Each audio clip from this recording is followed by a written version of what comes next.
In today's video, I'm going to teach you how to use the Markdown block Squarespace. If you've ever wanted cleaner control over your text formatting without wrestling with a visual editor, the Markdown block is your friend. Markdown is a lightweight way to style text using simple symbols, which Squarespace converts into clean, consistent HTML.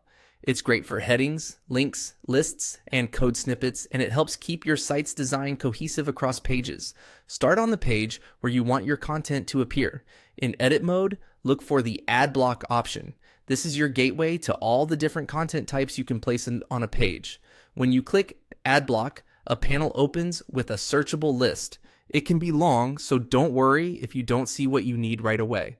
Next, choose Markdown from the block options. If you don't spot it immediately, use the search bar and type Markdown. Selecting it drops a new Markdown block onto your page, ready to accept your content. This block is different from a regular text block because it interprets what you type and converts it into styled text automatically.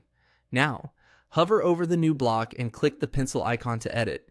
The pencil opens the editor for this specific block, so you can focus on the content you're adding.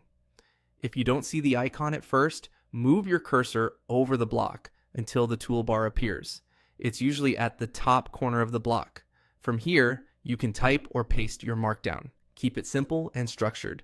For a title or section heading, start the line with a single pound sign for a large heading, or add more pound signs for smaller ones. Use single asterisks or underscores for italics and double ones for bold. For lists, begin lines with a hyphen or an asterisk. For numbered lists, start with vitunes and so on. Create links with square brackets for the text and parentheses for the URL.